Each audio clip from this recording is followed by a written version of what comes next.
Allahu Allahu Allahu Allah Allahu Allahu Allahu Allah Allahumma salli ala sayyidina Muhammadin wa ala ali sayyidina Muhammadin kama sallaita ala Ibrahim wa ala ali Ibrahim innaka Hamidum Majid. Allahumma barik ala Muhammadin wa ala ali Muhammadin kama barakta ala Ibrahim wa ala ali Ibrahim innaka Hamidum Majid. Assalamualaikum warahmatullahi wabarakatuh.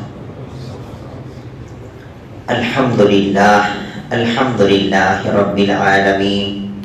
Wassalatu wassalamu ala rasulihi khatamin nabiyyin wa ala alihi at-tayyibin wa ashabihi at-tahirin wal mu'minina wal muslimina kullihim ajma'in, amma ba'd. فقد قال الله تعالى في كلامه القديم الفرقان المجيد: أعوذ بالله من الشيطان الرجيم، بسم الله الرحمن الرحيم. قل إن كانت لكم الدار الآخرة عند الله خالصة من دون الناس فتمنوا الموت إن كنتم صادقين ولن يتمنوه أبدا بما قدمت أيديهم والله عليم بالظالمين. قال النبي صلى الله عليه وسلم: وخالفوا فيه اليهود. وفي مقام آخر: خالفوا اليهود والنصارى. صدق الله العلي العظيم وصدق رسوله النبي الكريم ونحن على ذلك من الشاهدين والشاكرين والحمد لله رب العالمين.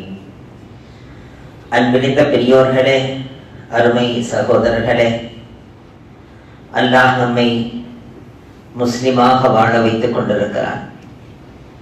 மிகப்பெரிய நியாமத்துகளில் ஒன்று அல்லாஹ் நம்மை முஸ்லிமாக வாழ வைத்துக் கொண்டிருப்பது. அல்லாஹ் நம்மையும் நமது சந்ததிகளையும் சந்ததிகளின் சந்ததிகள் என்று கியாம நாள் வரையிலும் முஸ்லிம்களாக வாழும் பாக்கியம் தந்தல்வானாக. அப்படி நாம் இஸ்லாமியர்களாக வாழும் இந்த காலகட்டத்திலே நீங்கள் இஸ்லாத்துக்குள்ளே பரிபூர்ணமாக வந்துடுங்கள். ஒரு காலை இஸ்லாத்திலே வைத்திருக்கிறீர்கள், மறு காலை யூதர்களிடத்திலே. ஒரு கால் இஸ்லாத்திலே இருக்கிறது, இன்னொரு கால் நஸ்ரானிகளிடத்திலே இருக்கிறது. உங்களுடைய ஒரு சிந்தனை இஸ்லாமிய சிந்தனையாக இருக்கிறது, இன்னொரு சிந்தனை யூத சிந்தனையாக, கிறிஸ்தவ சிந்தனையாக இருக்கிறது என்றால் நீங்கள் இன்னும் பரிபூர்ணமாக இஸ்லாத்திற்குள்ளே வரவில்லை. நீங்கள் இஸ்லாத்துக்குள்ளே வந்ததாக, நான் இஸ்லாமியன் என்று சொல்வதாக இருந்தால் என்னுடைய தலையிலிருந்து கால் வரை என்னுடைய அங்க அவயங்கள், எனது நடை உடை பாவனை அனைத்தும் இஸ்லாமியனாக இருக்க வேண்டும். அனைத்தும் இஸ்லாம் போதித்த போதனையாக இருக்க வேண்டும். நாம் ஓதுகிறது ஃபாத்திஹா சூராவை, ஆனால் தலையிலே வைத்திருக்கிற முடியின் ஸ்டைல் இருக்கிறதே யூதனுடைய ஸ்டைலாக இருக்கிறது. உடுத்தி இருக்கிற உடை, அவரது நடை, அவரது குடும்பத்தினுடைய ஸ்டைல், உணவு உண்ணுகின்ற முறை, உடை உடுத்துகின்ற முறை அனைத்தும் யூதர்களை சார்ந்திருக்கிறது, கிறிஸ்தவர்களை சார்ந்திருக்கிறது என்றால் அவர் இன்னும் பரிபூர்ணமாக இஸ்லாத்திற்குள்ளே வராதவர் என்றுதான் அர்த்தம். எனவேதான் அல்லாஹ் உத்தரவிடுகின்றான், நீங்கள் நுழைந்திடுங்கள் இஸ்லாத்துக்குள்ளே காஃபா, பரிபூர்ணமாக உள்ளே வந்துடுங்கள். உங்களது தலைமுடியை பார்த்தால் முஸ்லிம் என்று சொல்ல வேண்டும், உங்களது தாடியை பார்த்தால் முஸ்லிம் என்று சொல்ல வேண்டும், உங்களது நடை உடை பாவனைகளை பார்த்தாலே நீங்கள் இஸ்லாமியர் தானே, முஸ்லிம் தானே என்று சொல்லும் வகையில் இருக்க வேண்டும் என்று அல்லாஹ் உத்தரவிடுகின்றார். நீங்கள் பாருங்கள், அவர்களுடைய ஐதீகங்களை முன்முடியை சிரைத்து பின்முடியை சிரைத்து நடுமத்தியில் உள்ள முடியை மட்டும் ஒன்றாக திரட்டி அதை கொண்டையிட்டு அதிலே கொஞ்சத்தை தொங்கிக் கொண்டிருக்கிற வகையிலே இது அவர்களது ஸ்டைல். அதை அவர்கள் அசிங்கமாக கருதுகிறார்களா? அதை நாகரிகத்தினுடைய அந்த அழகான வெளிப்பாட்டுக்கு மாற்றம் என்று அவர்கள் கருதுகிறார்களா? யாரேனும் கேலி செய்தால் என்ன செய்வது என்கிற எண்ணம் வருகிறதா? இது எனது மதம் போதிக்கிறது, அதை நான் பின்பற்றுகிறேன் என்று மிகப்பெரிய அட்வொகேட்டாக இருக்கிறார். அவருடைய முடி தொங்கிக் கொண்டிருக்கிறது. மிகப்பெரிய அட்வொகேட்டாக இருக்கிறார், மிகப்பெரிய மருத்துவராக இருக்கிறார், மிகப்பெரிய ஆடிட்டராக இருக்கிறார். தலையில் நடுமத்தியில் உள்ள முடி ஆடிக்கொண்டே இருக்கிறது. அவர் என்றாவது அதை அசிங்கம் என்று கருதி இருக்கிறாரா? இல்லை. ஆனால் ஒரு முஸ்லிம் இடத்திலே தாடி வைக்க சொன்னால் பொண்ணு கொடுக்கலன்னா என்ன அதில் செய்யறதுன்னு கேட்கிறார். இஸ்லாம் தாடியை, நபி அவர்கள் தாடியை சுன்னத்தாக ஆக்கி இருக்கிறார்கள், அதை சிறைப்பதை ஹராம் ஆக்கி இருக்கிறார்கள். ஆனால் அந்த தாடியினுடைய ஸ்டைலை உலகளாவிய ரீதியில் என்னென்ன வகையில் எல்லாம் அதற்கு ஸ்டைல் தரப்பட்டிருக்கிறதோ அதையெல்லாம் பின்பற்றுகிறார். நல்ல மார்க்கம் உள்ளவராக இருக்கிறார். திடீரென ஒரு கோட்டிலே வந்து நிற்கிறார். இந்த பக்கம் ஒரு சரியான கோடு, இந்த பக்கம் சரியான கோடு. எப்படித்தான் இந்த கோட்டை போட்டார்களோ அப்படி ஒரு கோடு போட்ட தாடி, திடீர்னு அடர்ந்த தாடி, திடீர்னு மெலிஞ்ச தாடி, திடீர்னு வட்டு தாடி, திடீர்னு குட்டி தாடி, என்னென்னலாம் உலகத்தில் மாற்றங்களோ அதையெல்லாம் பின்பற்றுகிறார். ஒரு தாடியிலே நபி அவர்களது சுன்னத்தை பேண முடியவில்லை, தலை முடியிலே ஒரு முஸ்லிமாக இருக்க முடியவில்லை என்கிற போது நபிகள் நாயகம் ஸல்லல்லாஹு அலைஹி வஸல்லம் சொன்னார்கள், ஷிப்ரம் பிஷிப்ரின் திராஅம் பிதிராஇன், ஒவ்வொரு ஜான் ஜானாக முழம் முழமாக நீங்கள் அவர்களை பின்பற்றுவீர்கள் அப்படின்னு சொல்லிட்டு சொன்னாங்க.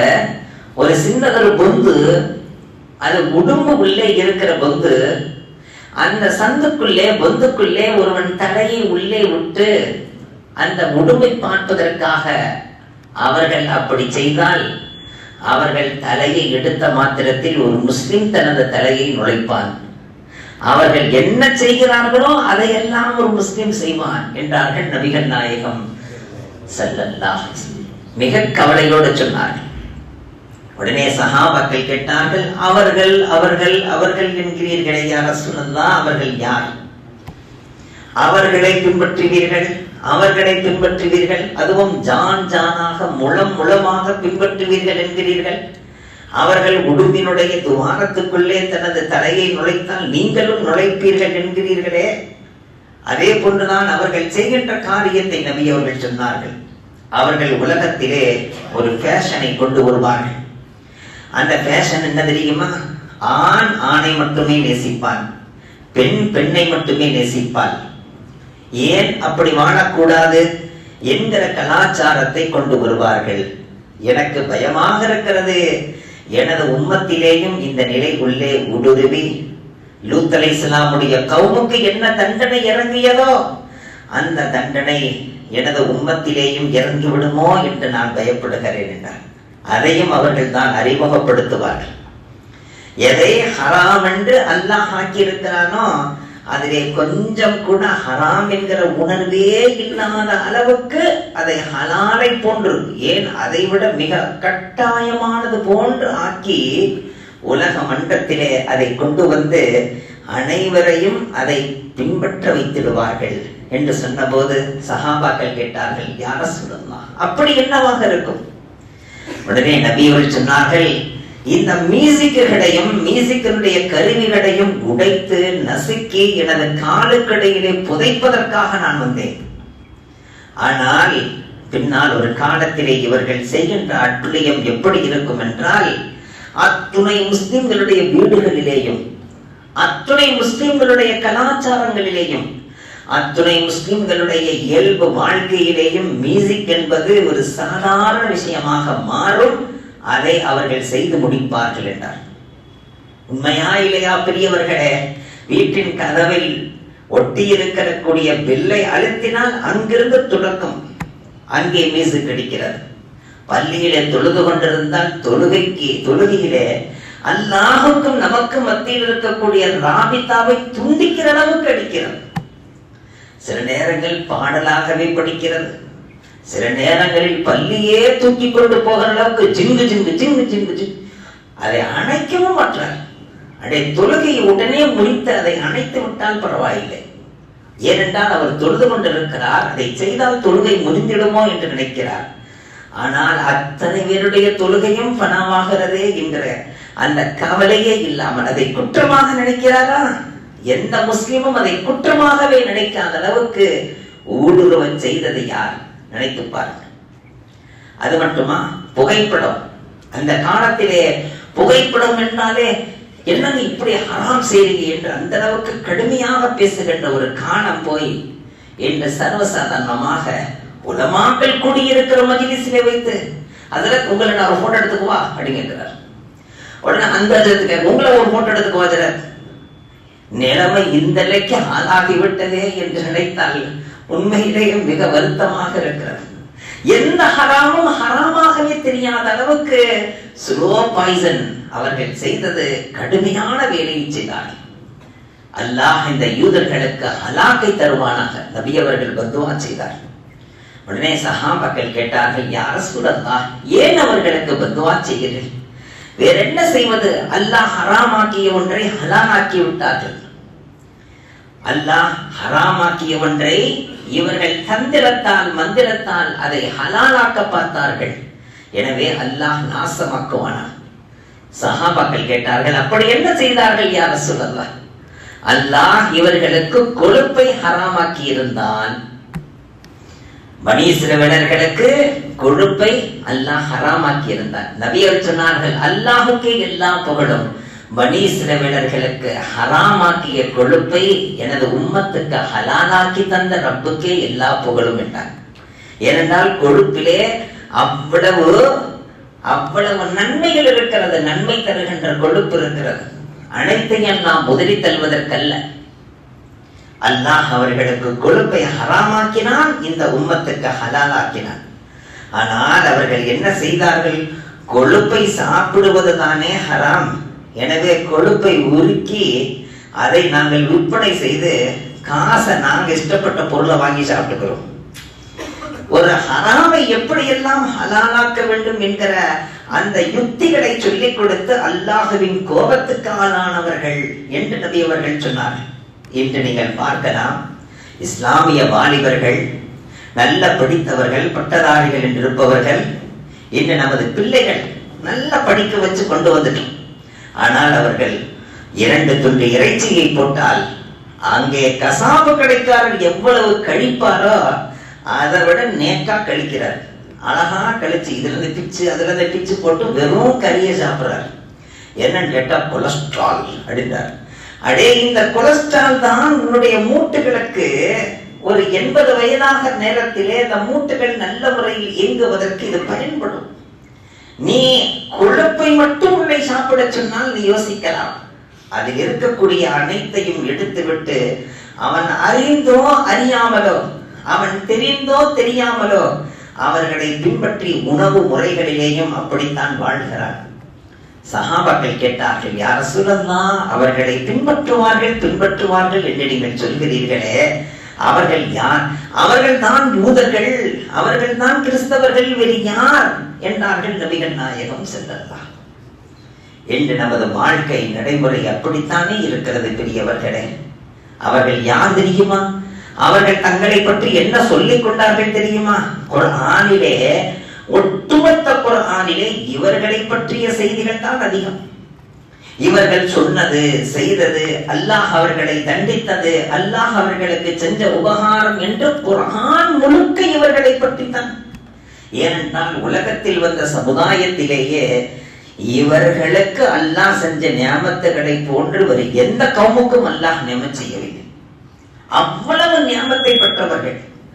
ஆனால் இவர்களை அல்லாஹ் தண்டித்ததை போல, இவர்களை அல்லாஹ் சோதித்ததை போல, இவர்களை அல்லாஹ் திணறடித்து ஓட வைத்ததை போல உலகத்தில் வேறு எந்த கவுமையும் அல்லாஹ் ஓட வைக்கவில்லை. இதை அல்லாஹ் குர்ஆனிலே சொல்லுகிறார்.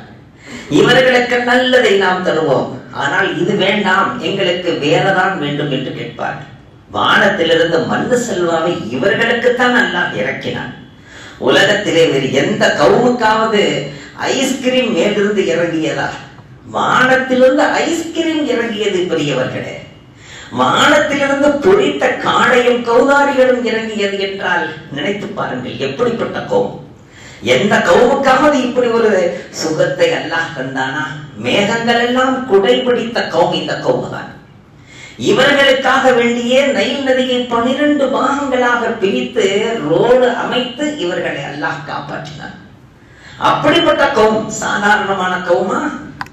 இவர்களுக்கு அல்லாஹ் தராத நியாமத்துகள் என்று ஒன்று கிடையாது. அவ்வளவு நியாமத்தை பெற்றவர்கள். அதனால்தான் இவர்கள் சொல்கிறார்கள், எங்களுக்கும் அல்லாஹுக்கும் தனிப்பட்ட தொடர்பு இருக்கிறது என்கிறார்கள். அதை அல்லாஹ் குர்ஆனிலே சொல்கிறார். நாங்க யார் தெரியுமா? நஹ்னு அபுனாஉல்லாஹி வ அஹிப்பாஹு. நாங்க அல்லாஹ்வுடைய தோஸ்துங்க. நாங்க அல்லாஹ்வுடைய பிள்ளைகள்.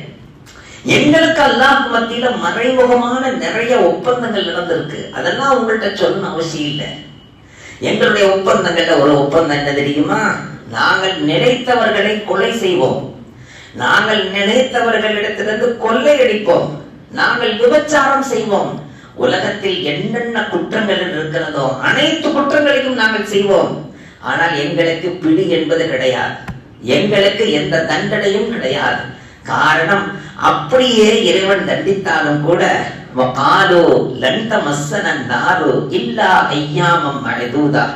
அப்படியே எங்களை அல்லாஹ் நரகத்துல போட்டாலும் எண்ணி சில நாட்கள், சொற்ப நாட்கள் நாங்க வெளியே வந்துருவோம். எப்படி இன்னைக்கு குற்றம் செய்கின்ற அந்த ரவுடிகள் சொல்கிறாங்க, போடா போய் குடு, எங்களை பத்தி ரிப்போர்ட் தானே கொடுக்கிற, குடு, காலையில குடு, சாயந்தரம் வெளியில வந்து காட்டுறோம் பாரு அப்படின்னு சொல்ற அந்த குற்றத்தை அவர்கள் சொன்னார்கள். நாங்கள் நரகத்துக்கு அனுப்பப்பட்டாலும் கூட எண்ணி சில நாட்களிலே வெளியே நிற்போம். ஏனென்றால் சுவனம் எங்களுக்காகத்தான் படைக்கப்பட்டது. இந்த உலகம், உலகத்தில் உள்ள சகல வஸ்துகளுமே எங்களுக்காக படைக்கப்பட்டதுதான். உலகத்திலேயே உயர்ந்த கௌம் நாங்கதான். எங்களுக்கு பிறகுதான் மற்றவர்கள் எல்லாம். யாரெல்லாம் யூதர்களாக இல்லையோ அவர்கள் எல்லாம் ஷைத்தான்கள், அவர்கள் எல்லாம் ஹைவான்கள். மனித உருவம் தரப்பட்டிருக்கிறது. எதற்காக என்றால் எங்களுக்கு பணி செய்ய வேண்டும் என்பதற்காக, எங்களுக்கு அவர்கள் விழுந்து விழுந்து கவனிக்க வேண்டும் என்பதற்காக, எங்களை அவர்கள் நேசிக்க வேண்டும் என்பதற்காக வேண்டி மனித உருவம் தரப்பட்டிருக்கிறதே தவிர நாங்கள் தான் காஸ்ட்லியானவர்கள். இன்னைக்கு அதைத்தானே சொல்றோம், நாங்க தான் காஸ்ட்லி, நாங்க தான் உயர்ந்தவர்கள், நாங்கள் தான் சிறந்தவர்கள். எல்லாருமே ஏளனமா கேவலமா பார்க்கிறோம். உண்மையிலேயே அந்த சின்ன சின்ன பச்சிளம் குழந்தைகள் பசிக்காக வாடுகின்றதே, தட்டெடுத்து திரிகின்றதே, ஒருவேளை சோறு கிடைக்காதா என்று அலறுகிறதே, அவர்களை எல்லாம் பார்த்து இவர்களுக்கு இரக்கம் வரவில்லை என்றால் அதற்கு என்ன காரணம்? அவர்களை மனிதர்களாகவே கருதவில்லை, அவர்களை ஒரு உசுராகவே பார்க்கவில்லை. அவர்களுக்கு நேர்ந்த நிகழ்வுகளை எல்லாம் ஒன்று நிகழ்ந்ததாகவே இவர்களுக்கு இல்லை.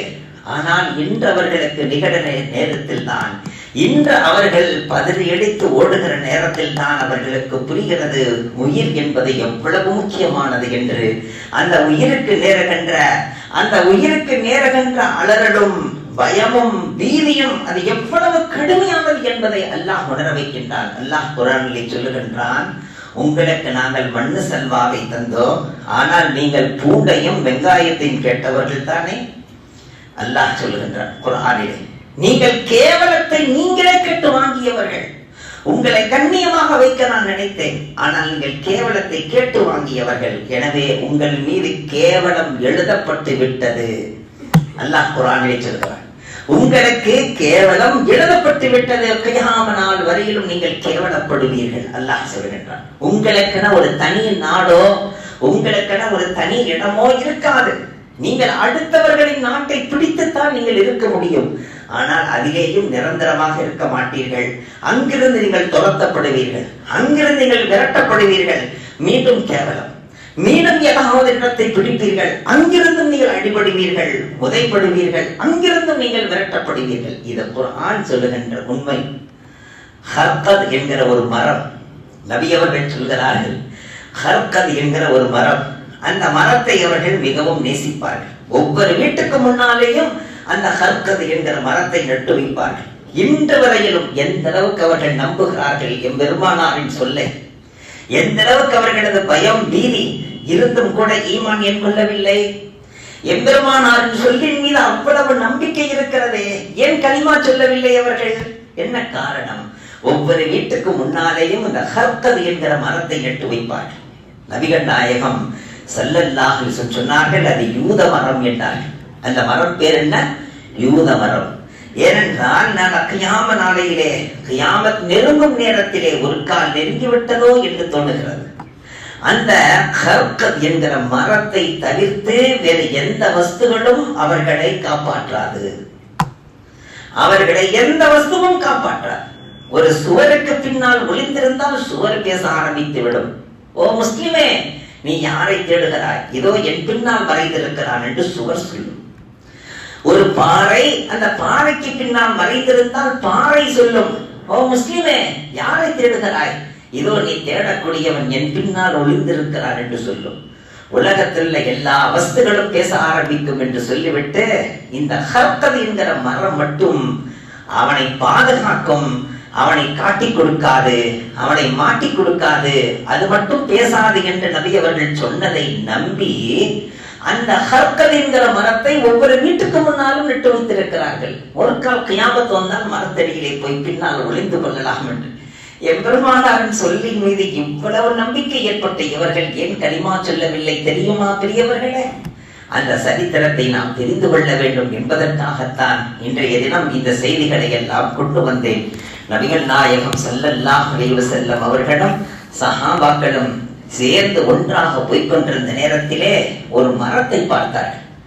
அந்த மரம் தான் ஹர்கத் என்கிற மரம். அந்த மரத்தை பார்த்து ஆச்சரியப்பட்டு போனார்கள். அந்த மரத்திலே எல்லா கிளைகளிலேயும் அங்கே பூ பூத்து காய் காய்ப்பதற்கு பகரமாக வாட்கள் தொங்கிக் கொண்டிருந்தன. அந்த மரத்தினுடைய ஒவ்வொரு கிளையிலும் இலையிலும் வாட்கள் தொங்கிக் கொண்டிருந்தன. சஹாபாக்கள் கேட்டார்கள், யா ரசூலல்லாஹ், இது என்ன ஆச்சரியமாக இருக்கிறது? ஒரு மரத்திலே காய்கனிகள் தானே வரும், பூக்கள் தானே பூக்கும், இந்த மரத்தில் என்ன வாட்கள் அல்லவா தொங்கிக் கொண்டிருக்கிறது? நூற்றுக்கணக்கான வாட்கள் தொங்கிக் கொண்டிருக்கின்றன. உடனே நபிகள் சொன்னார்கள், இது யூத மரம். இந்த மரத்திலே யூதர்கள் தான் அந்த வாட்களை எல்லாம் தொங்க விட்டிருக்கிறார்கள். அவர்களது ஐதீகம் இந்த மரத்திலே வாட்களை தொங்கவிட்டு பிறகு அந்த வாளை கொண்டு போனால் போர்க்களத்தில் வெற்றிதான் என்கிற ஐதீகம் அவர்களுக்கு இருக்கிறது.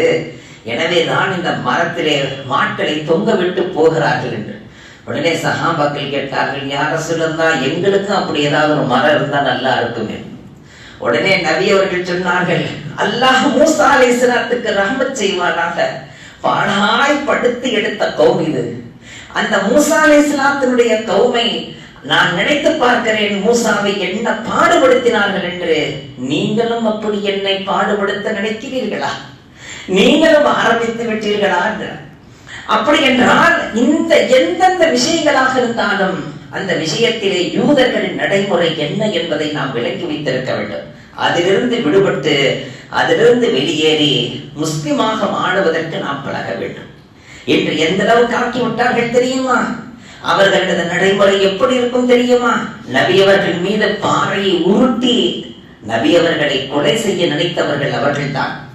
நபி அவர்களுக்கு விஷம் கொடுக்கப்பட்ட ஆட்டுக்குட்டியை சமைத்து கொடுத்து, உண்மையில் நபியாக இருந்தால் அவரை ஒன்றும் செய்யாது, இல்லை என்றால் அவர் அழிந்துரையட்டும் நவூது பில்லாஹ் என்று விஷச்செடி கொடுக்கப்பட்ட ஆட்டிறைச்சி தந்து அந்த நபியவர்களை சோதித்தவர்களும் அந்த யூத பெண்மணிதான். இந்த சோதனை அன்றோடு முடியவில்லை, என்றும் தொடர்கிறது, என்றும் தொடரும். காட்டி கொடுப்பவர்கள், மாட்டி கொடுப்பவர்கள், சிக்க வைப்பவர்கள், சிதறடிப்பவர்கள், நாட்டை அழிவுக்குள்ளாக்கக்கூடியவர்கள் அனைத்துமே அவர்கள் தான். இன்று உலகத்தினுடைய அத்துணை மீடியாக்களுடைய, அத்துணை வலைதளங்களுடைய குடிமை பிடியாக தாங்கள் இருக்கிறார்கள். எனவே எவரும் எங்களை ஒன்றும் செய்ய முடியாது என்கிற ஆணவத்தில் இருக்கிறார். நாங்கள் எதையும் செய்வோம், எங்களை யாரும் கேட்க முடியாது, எங்களை எவருமே கேட்க முடியாது. ஏனென்றால் இறைவனே எங்களை எதையும் கேட்க மாட்டான் என்கிற போது நீங்கள் என்ன கேட்பது என்கிற அகம்பாவத்தில் இருக்கிறார்கள். அல்லாஹ் சொல்லுகின்றான், நீங்கள் உண்மையிலேயே நீங்கள் என்னோடு நெருக்கம் உள்ளவர்களாக இருந்தால், உண்மையிலேயே நீங்கள் நல்ல மனிதர்களாக இருந்தால் குல் இன் கானத் லக்குமுத் தாருல் ஆகிரத்து இன்தல்லாஹி ஹாலிஸத்தம் மின் தூனின் நாஸ், மறு உலகம், அந்த மறு உலகத்தினுடைய நியமத்துகள், அங்கே இருக்கும் சுவனம் எல்லாமே உங்களுக்காக மட்டுமே படைக்கப்பட்டிருக்கிறது என்கிற உங்களது சொல்லிலே நீங்கள் உண்மையாளர்களாக இருந்தால் மரணத்தை ஏன் வெறுக்கிறீர்கள்? சீக்கிரம் மரணியுங்கள், சீக்கிரம் நம்மிடத்திலே வாருங்கள். ஆனால் நீங்கள் மரணத்தை நேசிக்க மாட்டீர்கள். வலைய தமன்னோவ அபதம் பிமா கத்தமத் ஐதீஹிம், நீங்கள் செய்துவிட்ட குற்றங்கள் கொஞ்சமா நஞ்சமா? நீங்கள் செய்யாத குற்றம் என்று ஏதேனும் உலகத்தில் இருக்கிறதா? அத்துணை குற்றங்களையும் நீங்கள் செய்தவர்கள், எப்படி நீங்கள் மரணிப்பதை நீங்கள் விரும்புவீர்கள்? மரணித்தால் நம்மிடத்தில் வந்தால் பதில் சொல்ல வேண்டுமே, தண்டனை காத்திருக்கிறதே. அதற்காக வலையத மன்னோகு, நிச்சயமாக நீங்கள் மரணத்தை நேசிக்க மாட்டீர்கள். பிமா கத்தமத் ஐதீஹிம், உங்களது கரங்கள் முற்படுத்தி விட்ட குற்றங்களின் காரணமாக அல்லாஹ் சொல்கிறான். இன்னும் அதற்கடுத்த ஆயத்தில் சொல்கிறான், எவது அஹதுஹும் லவ் யுஅம்மரு அல்ஃப ஸனா, அவர்களிலே ஒவ்வொரு நபரும், யூதர்களிலே ஒவ்வொரு நபரும் 1000 ஆண்டுகள் வாழ வேண்டும் என்று ஆசிப்பார்களாம். எவது அஹதுஹும் லவ் யுஅம்மரு அல்ஃப ஸனா, இந்த 1000 ஆண்டுகள் வாழ வேண்டும் என்று ஆசிப்பது எதற்காக தெரியுமா? அப்படியாவது தண்டனையிலிருந்து நாம் எப்படியாவது தப்பித்துக் கொள்ளலாம் என்பதற்காக. வமா ஹுவ பிமுஸஹ்ஸிஹி மினல் அஸாபி ஐயு அம்மர், அப்படியே உங்களுக்கு 1000 ஆண்டுகள் தரப்பட்டாலும் எவது தண்டனையிலிருந்து நீங்கள் தப்பிக்கவே முடியாது என்றெல்லாம் சொல்றார். அந்த தண்டனை இந்த உலகத்திலேயும் அவர்களுக்கு 100% கிடைத்தே தீரும். அவர்களுக்கு மறு உலகத்திலேயும் 100% கிடைத்தே தீரும். நம்மை விட மார்க்கத்தை மிக அறிந்தவர்கள் யூதர்கள். நம்மை விட நமது நபியை 100% அறிந்தவர்கள் யூதர்கள், கிறிஸ்தவர்கள். நம்மை விட இந்த மார்க்கத்தில் உள்ள நுணுக்கங்களை அறிந்தவர்கள் அவர்கள். ஏனென்றால் மிகப்பெரிய பெரிய யூனிவர்சிட்டிகள் வைத்து இந்த மார்க்கத்தை அவர்கள் போதித்துக் கொண்டிருக்கிறார்கள். எதற்காக தெரியுமா? எங்காவது இடத்திலே என்ன செய்யலாம், எப்படியெல்லாம் குழப்பம் உண்டாக்கலாம், எப்படியெல்லாம் ஈமானை பறிக்கலாம், எப்படியெல்லாம் ஒரு முஸ்லிமுடைய உள்ளத்தில் இருந்த ஈமானை கெடுக்கலாம் என்பதற்காக வேண்டி ட்ரைனிங் தருவதற்கென்றே மிகப்பெரிய கோர்ஸ் நடத்தக்கூடியவர்கள் இவர்கள். நினைத்து பார்க்கிறோம் பெரியவர்களே, திமஷ்கனுடைய ஜாமியா மஸ்ஜிதுக்கு சென்று அவர்கள் போட்டிருக்கிற அந்த ஆடையும் அவர்களுடைய அலங்காரமும் பார்ப்பதற்கு மிகப்பெரிய புசுருக்கான தோற்றம். அங்குள்ள இமாமை சந்தித்து ஒரு கேள்வி என்றார்கள். உண்மையிலேயே பெரியவர்களே, மார்க்கத்தை தெரிந்து கொள்ள வேண்டும், புரிந்து கொள்ள வேண்டும், அதன் மீது அமல் செய்ய வேண்டும் என்கிற எண்ணத்தில் உள்ளவர்கள் கேட்கிற கேள்வியே வேறு மாதிரி இருக்கும். ஆனா ஏதாவது ஒரு பிரச்சனையோடு வந்து கேட்டாலே அந்த கேள்வியுடைய தோரணையே வேறையா இருக்கும். ரொம்ப கவனமா இருக்க வேண்டிய காலகட்டத்தில் இருக்கிறோம். சில நேரங்களில் ஒதுச் செய்து விட்டு எப்படியாவது சுன்னத்துக்கு நாம் சேர வேண்டும், சுன்னத்தை தொழ வேண்டும் என்கிற ஆர்வத்தில் வருகிற போது ஹசரத் ஒரு நிமிஷம், ஒரே நிமிஷம், ஒரு சின்னதொரு கொஸ்டின் தான், அடே தொழுகைக்கு பிறகு கேட்கலாமே, இல்ல நான் தொழுதனே வேகமா போக வேண்டியிருக்குது அவசரமா. இந்த அவசரத்தில் கேட்கிற கேள்வியும் அந்த அவசரத்தில் நாம் தருகின்ற பதில்களும் மிகவும் அபாயகரமானது. நேரா போய் கெல்லிஸ் இமாம்கிட்ட கேட்டேன், அவங்க சொன்ன பதில் தான் இதுன்னு சொல்லி எல்லா இடத்துலையும் தண்டோர் அடைச்சிடும். அதனால ரொம்ப கவனமாக இருக்க வேண்டும் நாம் எங்கே இருந்தாலும் சரி. இப்பொழுது திமஷ்கனுடைய ஜாமியா மஸ்ஜிதுக்கு சென்று ஒரு கேள்வி ஒன்றை கேட்கிறார். என்ன கேள்வி கேட்கிறார் அந்த போனவர்? அவர் தான் யூதராக இருக்கிறார், தன்னை முஸ்லிமாக தோற்றத்தை ஆக்கி கொண்டு போனார்.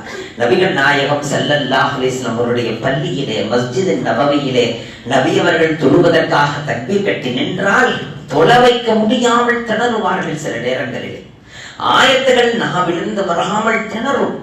ஃபாத்திஹா சூராவை ஓதிய பிறகு மிச்சமுள்ளதை ஓதுகிற போது அப்படியே நின்று விடுவார்கள், அதற்கடுத்து ஓத முடியாமல்.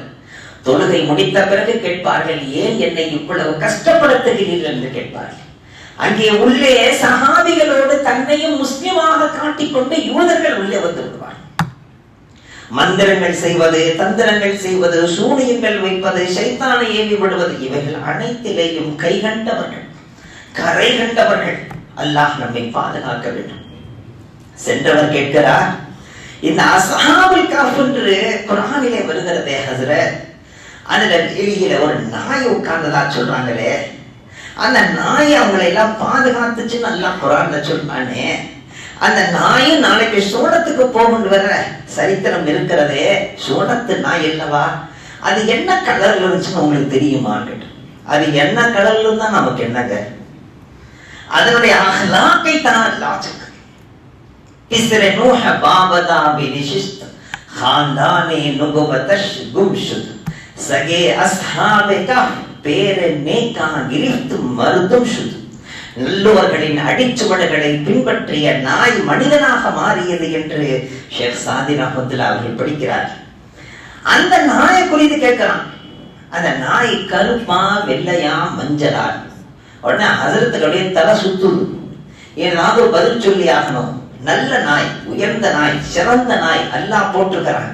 அப்படி என்னால் அது வெள்ளையாகத்தான் இருக்கணும். வெள்ளங்க வெள்ள வெள்ள அப்படின்னு. உடனே அடுத்து இன்னொரு பட்டியலை சென்று இந்த அஸ்ஹாபுல் கஹ்ஃப் இருக்க அந்த நாய் என்னங்க கலர்? உடனே அவர் பார்த்தாரு, மட்டரா இருந்தா தான் நல்லது. வெளியில உட்கார்ந்து இருக்கிற நாய் எப்படி பயமுறுத்துற மாதிரி இருந்தா தான் யாருன்னு வர முடியாது, பாதுகாக்கிறதுக்கு அவர் உட்கார்ந்து இருக்குது. அதனால வெள்ளையா இருந்தா பூனை நினைச்சிருவாங்க. அதனால அந்த நாய் கருப்புங்க அப்படின்னு. கரெக்டா சொன்னீங்க, கரெக்டா சொன்னீங்க. அதனால இந்த வாரம் ஜும்மாவுல அது கருப்புன்றதை அடிச்சு சொல்லுங்கன்னு சொல்லிட்டு போயிடும். உடனே இமாமுக்கு அது மட்டும்தான் மனசுல நின்றுச்சு. அவருக்கு வெள்ளைன்றத மட்டும்தான் மனசுல நின்றுச்சு. இன்னொரு இமாம்கிட்ட போய் சொல்லுங்க நான் என்னங்க கலர். அவர் சொன்னாரு, அப்படியே தக தக தக தகன்னு மின்னுறதுங்க, அப்படியே மஞ்சள் கலர்னு. உடனே இதை நீங்க இன்னைக்கு கட்டாயம் சொல்லணும், மக்கள்கிட்ட கொண்டு போய் சேர்க்கணும். இது ரொம்ப முக்கியம் இல்ல? அது மஞ்சளா இருந்தா என்ன, வெள்ளையா இருந்தா என்ன, கருப்பா இருந்தா. ஆனால் இப்படிப்பட்ட குழப்பங்களை உலகத்தில் ஏற்படுத்தி அன்றைய தினம் பலவாறாக கருத்துக்களை சொல்ல வைத்து எங்க இமாம் உங்க இமாம் உங்க இமாம் என்ன பெரிய இமாமா, எங்க இமாம் யார் தெரியுமா என்று இமாம்களுக்கு மத்தியிலே, வழிகாட்டிகளுக்கு மத்தியிலே, போதகர்களுக்கு மத்தியிலே இப்படியாக குழப்பத்தை உலகத்தில் ஏற்படுத்தியவர்கள், ஏற்படுத்தி கொண்டிருப்பவர்கள், இனியும் ஏற்படுத்தக்கூடியவர்கள். அதை நாம் மனதில் கொள்ள வேண்டும். இவர்கள் எங்கிருந்து வந்தவர்கள்? இவர்கள் நஸ்ல் எங்கிருந்து வந்தது? இவர்கள் எப்படி யூதர்கள் என்ற பெயரை பெற்றார்கள்? இவர்கள் எப்படி நசாராக்கள் என்ற பெயரை பெற்றார்கள்? அது எப்படி வந்தது என்கிற செய்திகளை இன்ஷா அல்லாஹ் வரக்கூடிய ஜும்ஆவிலே நினைவுபடுத்துவேன். அல்லாஹ் நம்மை முழுமையான முஸ்லிம்களாக வாழ வைப்பானாக. முழுமையான முஸ்லிம்களாக நமது நடை, உடை, பாவனை அனைத்தையும் அல்லாஹ் கபூல் செய்வானாக. எது எதுவெல்லாம் யூதத்தனமாக இருக்கிறதோ, கிறிஸ்தவத்தனமாக இருக்கிறதோ, அதிலிருந்து விடுபட்டு முழு மனிதனாக முஸ்லிமாக வாழும் பாக்கியத்தை அல்லாஹ் நம் அனைவருக்கும் தந்தருள்வானாக. வ ஆகிரு தஅவானா அனில் ஹம்துலில்லாஹி ரப்பில் ஆலமீன். அஸ்ஸலாமு அலைக்கும் வ ரஹ்மத்துல்லாஹி வ பரகாத்துஹு.